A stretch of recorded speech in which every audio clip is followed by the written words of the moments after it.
Hi, I'm here with Sam Breen, who's freshly off winning the EWBL. And before I'll get to that, I want to ask you, Sam, first, how are you? How are you doing today? I'm good. I'm really good. Switzerland's weather has been absolutely beautiful, so I've been enjoying that. We won again last night, and then we have our last regular season game Saturday, so pretty good. Okay, and how's the season going so far? It's going well. Like you mentioned, we just won the EWBL championship Mhm. last week, and we're currently second in the Swiss league. Friday is against the team who's number one, and then playoffs will start. So pretty good. Season's going good. Ready to amp up the games to like 2 to 3 a week instead of the one a week. So I'm very, very excited about that. Okay, so for our American viewers and listeners, could you like briefly explain what the EWBL actually is? Yeah, so the EWBL is the European Women's Basketball League. It was made up of a few teams. There was us, a team from Poland, a team from Ukraine, a team from Czech Republic, and we played each of those teams. We were supposed to play each of them twice, and we ended up second in the standings. First in the standings was Ostrava, Czech Republic. We were their only loss, and then we had two losses. So we went and played there. And it's basically a European league under Euro League and Euro Cup, um, but still a European league. So we went there, played. It was a crazy game. We were down pretty much the whole time until like a minute 10 left, I want to say. My teammate hit a three to go ahead, and we ended up winning by two. So it was insane. It was amazing. It was so much fun. Um, and it'll be good. It's like the first time a Swiss, I think in general, but women's team has won a European championship. So that's pretty cool to say. Yeah. And I think you were selected the best import of the competition.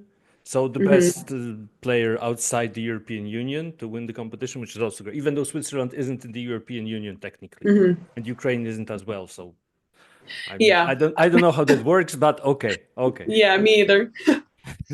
But still, okay, that's awesome. And this season you're playing in the Swiss League as we've already established, and you're averaging like crazy, crazy stats. 22 points, 14 boards, 4 assists, 3 steals. Uh what can you tell us about the league and the level of competition in Switzerland? So honestly, it's my second year, so I don't have too much to compare it to. I played in Finland last season. Um, I think the competition is pretty good, and it's definitely challenged me in a sense of I've played a little bit more three. I've always been more of a four. Played a little bit more three, especially in the EWBL. And I know the standings don't show it too much because it's Freiburg doesn't have any losses. We only have two, and then I think the third, the team in the third spot maybe has like eight or 10. Mhm. But there are a decent amount of close games. Like yesterday, we only won by two. Like you never know what you're going to get on any given day. So that part is nice. And we've been able to really pull out the closer games, which honestly, in the beginning of the season, before we started really meshing well together, who knows if we would have done that earlier in the season. So I think competition wise, it's pretty solid. um, I feel like there's a lot of good imports. Like a lot of the teams really rely heavily, at least in the scoring aspect, on the imports. So like I know one team against us, like they beat us. Their one import had like 44 points. Like she Wow. was not missing that day. And then Mhm. if you catch them on a day when you know they're not making as much, then it's a whole different game. So that part of it's kind of fun. I know that's how the sport goes anyway, but um, it's pretty cool that you can plan completely to try to guard one or two players, and then if you shut them down and someone else has the game of their life, then it doesn't really matter. So I kind of like that, like never knowing what to expect, in that sense. Yeah. And uh, I also want to talk specifically about your 3-point shooting. So 40% from free. What do you attribute that accuracy to? Does the fact that you're actually playing the three and have more opportunities to shoot from long distance actually uh, translate into you being a better shooter? I think yes. I know a lot of our offenses, the three and four are interchangeable, and that's typically the two positions that I play. So it definitely is more 3 point looks. Um, and before the season, I wasn't really coming off flare screens or staggers, and I've done that a bit more this season. And I worked on that a lot this summer with my. I worked at UMass, so I worked on it with the Hmm. coaches at UMass. So that really helped me out a lot. And just trying to develop more shooting off the dribble or like off of stagger screens and stuff like that. Um, so I'm honestly very happy I was able to translate and that I wasn't working on it all summer for it to not happen. Okay, that's awesome. And when you make a free, do you hear this sound or the words bang whenever you make them? Because of your surname and your dad's name is Mike, just like Mike Breen. Mm-hmm. So, you know. It's actually funny you bring that up because my dad and the announcer actually Yeah. also went to the same grade school, I think it was. So they Really? know each other. Yeah, it's really weird.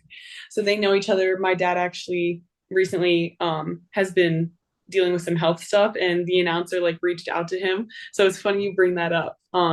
Because obviously they share the same name, but they also know each other. So it's pretty cool. So yeah, I think and even in practice and stuff, I think I subconsciously say it. Like when one of my teammates hits a three, like I do like to say that. And by the way, is your dad better? I'm sorry for like changing the topic to Yes. something heavier. He's better now. Yes, we just received some pretty good news. So everything Okay. is going well at the moment, thankfully. Okay, okay, that's cool. That's cool. So I want to ask you because you already when talking just let's talk about Switzerland for a moment. The weather you said is beautiful. What else Mhm. works for you when it comes to Switzerland? Um, so I love to walk. And it's a very, especially the city I'm in is a very walkable city. I pretty much walk everywhere, so I love that. We mentioned the weather. The weather's been pretty good. I've heard it's usually a bit more cold and rainy, but this year it hasn't been too bad. It's been pretty solid. I'm about 15, 20-minute walk from Lake Geneva, so being able to walk down there kind of whenever. And honestly, a big part for me is I know you mentioned a vet appointment earlier, so I completely Hmm. understand that. My dog's right next to me, and it's a very dog friendly country, Hmm. which is, I didn't realize how important that would be. I brought him at Christmas. Like, I can pretty much bring him everywhere with me, which Just one is, dog, but because you have three, right? yes, I have two family dogs at home, and then him who travels with me. So, yeah. Okay. So he has a passport, I'm guessing. How does he travel? He? It's a he? It's a he. Okay, how does he travel with you, like on the plane? With you on your knees in your lap in the transporter, or do you have to put him in like with luggage? How does it With work? not with the luggage, thankfully. I don't think I would no, I know I That's wouldn't do it if he scary. had to go Yeah. under there. It's terrifying. And he's only like 7 kilos. But I wish he could sit on my lap, but he sits in a little carrier right under my seat. And Okay. he's pretty good. He like the whole way here he slept, the whole way to Finland he slept. Like he's pretty good. Knock on wood that the flight back is good, but he's pretty good on planes. So he's been with you to Finland as well. That's awesome. Yeah, he was with me the whole That's time there. Here he wasn't with me from August to December, and then at Christmas when I went home for Christmas, I brought him back. okay. Okay. So from one dog person to another, how Mm-hmm. important is it to have this sort of companion in a new place? Like it's such a game changer. Like just me from like the first half of the season to now, just like coming home from practice to him. Like I feel like no matter how bad of a day or like a practice or what, just if I'm in a bad mood for no reason, like as soon as I open the door to my apartment and he's there, he has no tail. So as soon as he's wiggling, whenever I come back, like it just brightens your mood. And being away from my family and everything, like he is kind of a sense of home. He's traveled with me to school, to Finland, to here. So it's like a sense of consistency. And he's really like me in dog form. So like Mhm. every time I come back, like I know what to expect. Okay. And you already spoke about Finland a bit. So, what was that experience of going pro for you like, uh, on and off the court?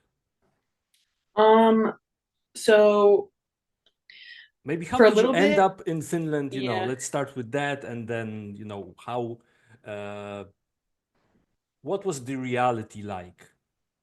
Um, yeah, so I found after my last college season, I found my agent and I found him pretty quick, thankfully, and he's amazing. So I kind of knew early on that I would like to sign with him. So signed with him pretty quick. And then he started looking for teams that needed like a four. Um, and he told me about Finland, and I definitely, like I said, wanted to go somewhere I could bring my dog. So they were willing to let me bring my dog and give me my own apartment, which was also important to me because I was bringing him, and my brother came to Finland with me for the first 3 months, kind of because I was very, very nervous to play overseas. And I'm very fortunate where he was able to do that because he was able to do his work while he was over there with me. So he came with me because I didn't know how I was going to be like, especially with like my dog, like if I would need someone to help take care of him or something. Um, so signed with Finland, I think it was the beginning of June. And then I left the beginning of September, got there, and I feel like it wasn't what people typically think of. Like I had no idea what to expect, but like honestly, Switzerland is what I pictured. But like Finland was amazing. It was like a little tiny town, like 5 hours away from Helsinki, like tiny, like 2,600 people. And it was honestly really cool to live kind of like apart from like the not the real world, but like we had like two markets, we had like two bakeries, two pizza places, like the gym, and like that was mostly it. Like the train station was like an hour away. Like if you ordered stuff, like it would take, it's not like Amazon Prime where it's Mm-hmm. shipping in 2 days. Like you'd have to wait like a week and a half or two. So it was really cool to like live a little bit less materialistic, I guess, for 9 months. And kind of taught me like what necessities like are important, and like you don't like I spend a little bit more here on like extra stuff, but like Finland, I wasn't like there was nothing to spend extra money on that I didn't need, which was honestly really, really cool. And I was really happy to like remove myself from like the US way of living for nine But months. but were you able to just meet with people, like go to a cafe or something, or not really? No socializing. Yes, the town I was in, it was a lot of people who were a bit older and their English wasn't great. Mm-hmm. Because it's more the younger generation who Mm-hmm. is learning English. And most of the people our age were studying away from the town we were in. But I was really able to bond with my teammates. And then the one lady who owned the bakery of the place we got lunches, she spoke really good English. So I was really able to like, I would go talk to her for so long when I got my lunch. Like she was great. And a lot of people in the town were really nice, and we would try to manage as best we could with the language barrier. But coffee was a really big thing. So even if it was with a teammate, like going and grabbing a coffee and sitting there and just like talking or going on a walk and stuff like that was really, really fun. And that's, I think, what started my love for like walking, because I never had to do it until there because I have a car at home. Like you have to drive everywhere. And then in Finland, everything was walkable. You had to walk. Like the car we had wasn't the best. So like we'd have to walk everywhere. So I think that really was like nice to be able to just walk, clear your head. Like, Yeah, that's the culture in Europe, right? We are used to walking like everywhere, so I that's the every time I go difference. back home, it's so hard to keep because you still have to drive everywhere, but then I still make sure I go for walks. Yeah, yeah. Okay, so your path to pro ball wasn't easy though. Right now you're enjoying like being a pro, right? Excelling at it Mhm. even, but it wasn't easy. But before we get to that, I want to ask you, when was the first time that you picked up a basketball? And what was the reason for you picking up the basketball? Like picked up basketball like very young. Like I don't even know if it was like 2 or 3. Um, and my dad was for sure the reason. Like he comes from like a big basketball family, and even my mom too, like loves sports. So I think he just handed me a basketball when I was really young and just like had me dribbling it. Okay. Um, so for And sure that's my big, earliest. I'm sorry, but big, like big basketball family, but also big as in tall physically, right? Yes, So that's yes. also understandable. Yeah. Yes, his brother, oh, I don't know the centimeters, but his brother is 6'9" and played Wow. at a university at Fordham, Mhm. which is also in the A10. And then my dad played in high school and stuff like that. He's 6'4". His other brother's 6'3". So yeah, they're a pretty tall family, which my siblings and I are all about the same height, and we definitely got it from him. Okay. And so it was your dad. And did you always play the forward position, or did you just, graduated like from a point guard to shooting guard to small forward to power forward? So I started off more when I was younger. I was the five, Wow, the okay. center. And then with college, obviously I'm not the biggest, like the tallest anymore. So I was the four. I was pretty much the four throughout my entire college career. I think there were maybe a handful of possessions. My coach at UMass had me play the three just to prepare for overseas.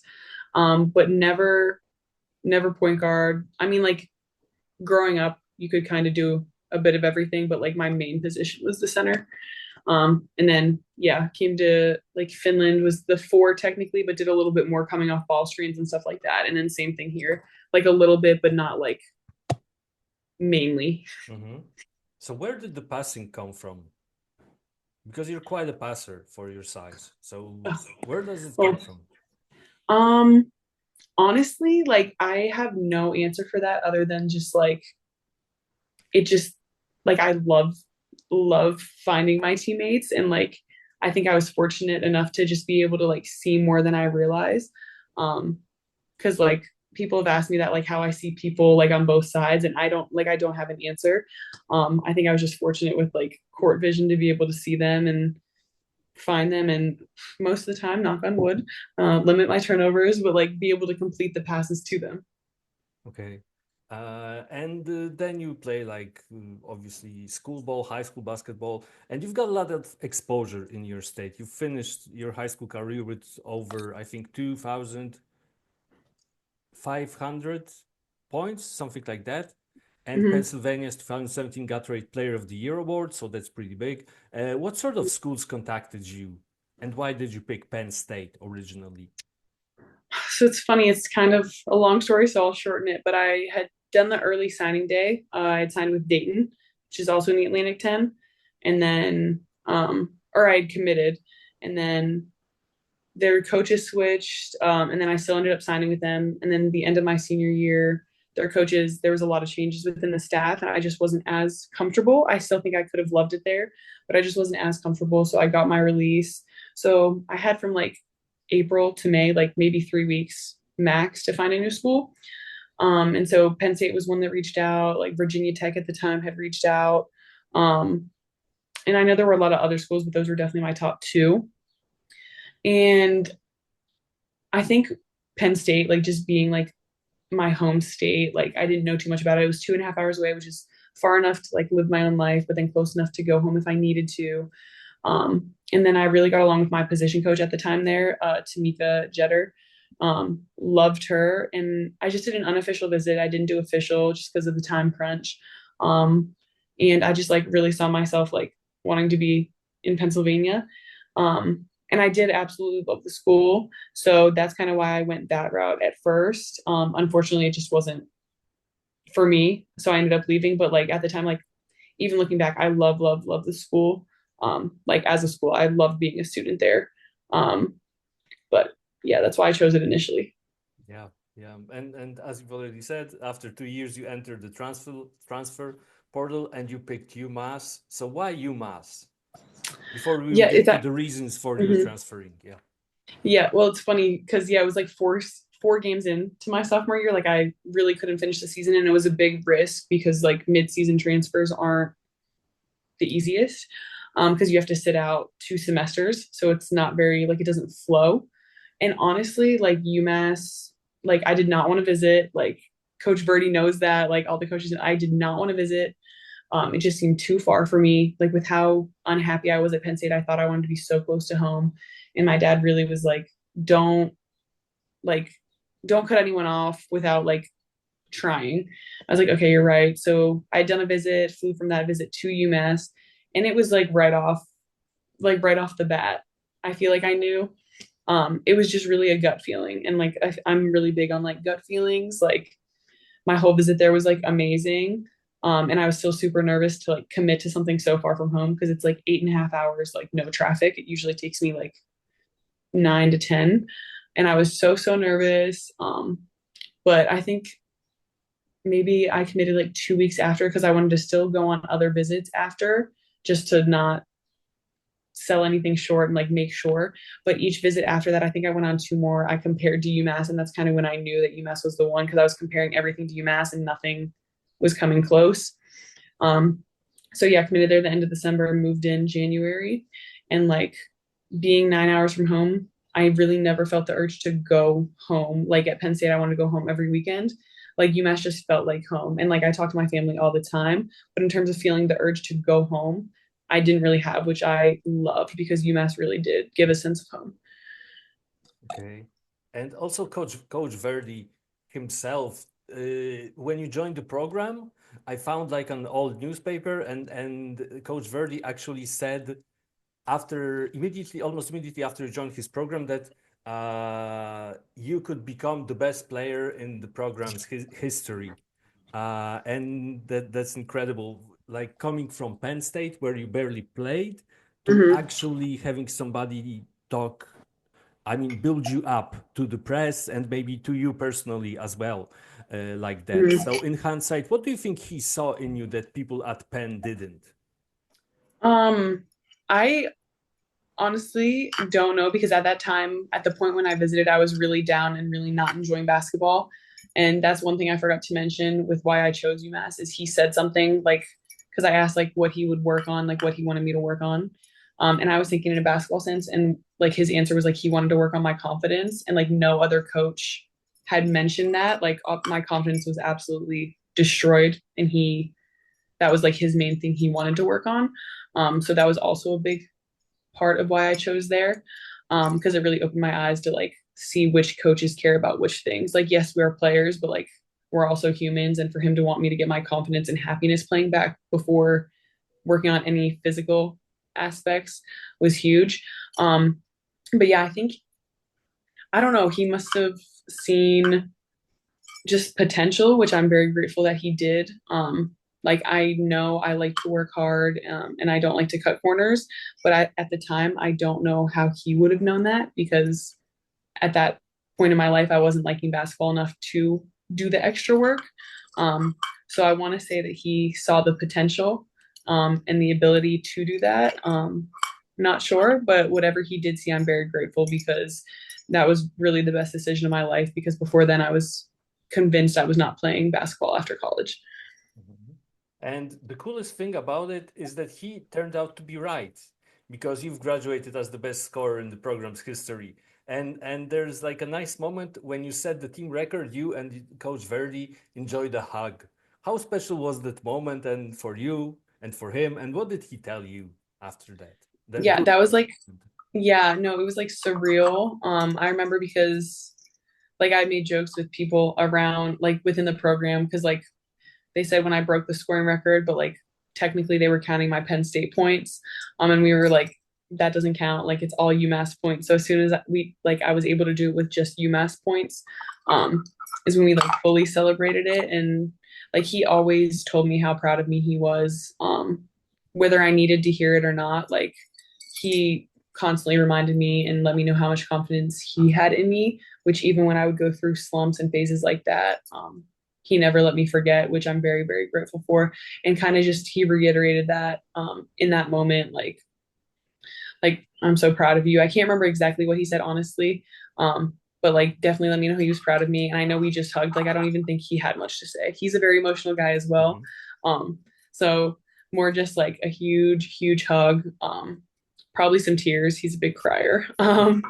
But he really, really helped me in so many ways. And like that moment upon many others, like I feel like we showed our appreciation for each other. Yeah. And uh, let's talk about regaining your confidence. Can you pinpoint a specific moment in which you felt the love for the game was back? Was it, for example, your first start at UMass in which you scored 26 points? Was it like the moment in which you were like, yes, I'm back. The shots are falling in. I'm actually again proving to myself that I deserve to be here, or were there other moments like this? I think that was a good moment for me in like a playing sense. Like, okay, it's not all just practice and behind the scenes, like being able to like actually have a good game, like that was amazing. But honestly, I know the transfer portal and everything is crazy right now, but I am so grateful for the fact that I had to sit out for 2 semesters because those 2 semesters really helped me gain the love, the confidence, like the happiness playing again because I was able to play with the scout team because I physically could not play games. So I was able to play with the scout team and kind of just have fun. Not necessarily do what I wanted because we'd have to like follow the scout, but like there was no pressure. Like if I had a bad practice, I don't play the next day in the game. Like I could just have fun with the practice boys like for a whole year. So it was spring and then summer and then fall. And then towards the end of the fall semester, start getting ready to play in my first game that you just mentioned. But for almost a whole year, I was not able to play. So just like stress-free basketball really helped me fall back in love, um, and start considering, okay, maybe the sport is for me. Maybe I will play overseas. Like we'll see where it goes. And then some COVID happened. I got a waiver back and ended up taking 2 extra years, which again, I never thought I would do. I thought I was going to be 4 years and done. Took 2 extra years and then ended up deciding to play overseas again. So it was a complete mental shift for me. Yeah. And when did the decision to turn pro appear in your head for the first time? I'm assuming that For the when you were first, a kid, you wanted to be a pro, mhm, but I'm talking about after joining UMass and just rebuilding that confidence. I would say honestly, after like my first semester playing was cut short with COVID, but that whole semester I was like really, really having a lot of fun again. So I was like, okay, maybe like I could play overseas after next season because at that point I had 1 season left. Um, and then with everything that happened and I ended up getting 2 extra years, I feel like after my fourth year, like I was for sure like, okay, I love basketball. If my body will let me, like I will really play as long as I can. And I kind of had that mindset years 5 and 6 as well. And then after I finished up, I was a little nervous because change does scare me a bit, which all good things do. But I was a little bit nervous and crossed my mind a little bit like, what if it's not for me? Like, do I take the risk? And obviously, I ended up taking the risk. My agent found me a great spot in Finland. But I would say after the first semester playing again, I just realized like I don't want. I mean, at some point, I will have to be done with basketball, but like living a life without basketball, if I don't have to, isn't something I want to do. Um, and playing in games really opened my eyes to that. Okay. And what are your plans for this off season? And what are your, obviously you're planning to play basketball as long you will be capable of, but what other plans do you have for the near and like distant future? Um, so I'm pretty excited as soon as the season here ends, whenever that is. Hopefully after after we win the Swiss Yeah. league. I'm gonna stay a little bit after, and I'm gonna run my first half marathon. So I'm very excited for that. I'm very nervous, but I'm very excited. And then I want to do a few trips if I can, before I go home, like visit Paris, Rome, and like the ones that are decently close because Switzerland is really, really close to a lot of things. Yeah. Um, and then I do want to spend the summer home. Um, like I mentioned earlier, just want to spend time with family, spend time with my dad. So probably come back to Europe in like August-ish. It's Okay. usually August or September. So spend a couple months home. And in the far future, I really don't know. And I'm someone who loves to plan. So not having a plan is a little bit scary, but no idea where I would play next season. Just hopefully a good situation, similar to here. Like I've really enjoyed being here. Um, and like you said, play for as long as I can. So hopefully in 10 seasons, I'll still be playing somewhere. Yeah. And when you talk about coming home, are you also planning on attending some Pirates games? For sure. PNC Park. It's funny you mentioned that. I don't know if you knew this, but we used to have like season tickets to the Okay. Pirates. So we don't have them anymore, obviously, because none of us are home. But like PNC Park is like absolutely beautiful. I love it. I love American baseball. So yeah, definitely enjoy some nice days there. Not a rainy day or too hot of a day, but some Yeah. nice days or nice nights there for sure. But Pirates are your team, right? They are Yes, still your team. yes. How does it feel to root for a team that hasn't been to the playoffs since 2015? How do you Um, keep that fandom going? Because obviously that's a lot of suffering, right? When you're a yeah, fan. it's funny you mention that because I remember that back. because that's when we had season tickets. We would go when they would make like the wild card games and Hmm. stuff. And it was such a crazy atmosphere. And the fact that that was 10 years ago was wild because I like remember it so vividly. Um, but I don't know. I feel like for me, like once I'm a fan, like it really takes a lot to not be a fan. So like whether they're struggling or not, I just like I won't jump off the bandwagon or like jump on the bandwagon just because they're doing well. So like as much as it would be nice for them to win, like I feel like my cheering for them and like support doesn't really waver. I don't Hmm. know. It's like really weird to describe because I know people who are like really invested in sports and like really get down when their team loses, but like I feel like for them too, we are really good family friends with one of the coaches. So like obviously we want to see him succeed in everything. Um, and it stings a little bit when they're not, but like I don't know. I feel like for me, just like enjoying the ride, like as an athlete, like I know it's really difficult to lose, but also like if you're having fun playing the sport, like which I hope they are. I don't know any of the players, obviously, but if they're enjoying it, then I feel like there's like something that can, be positive about that. Yeah, yeah. Okay. So thank you, Sam, for finding the time to talk. Of course. And I hope you enjoy the rest of your day and you guys win the championship in Yes, Switzerland. thank you so much. I really appreciate you taking the time to Oh, interview me and think of me for this. oh, come on. Thank you. Bye. Bye.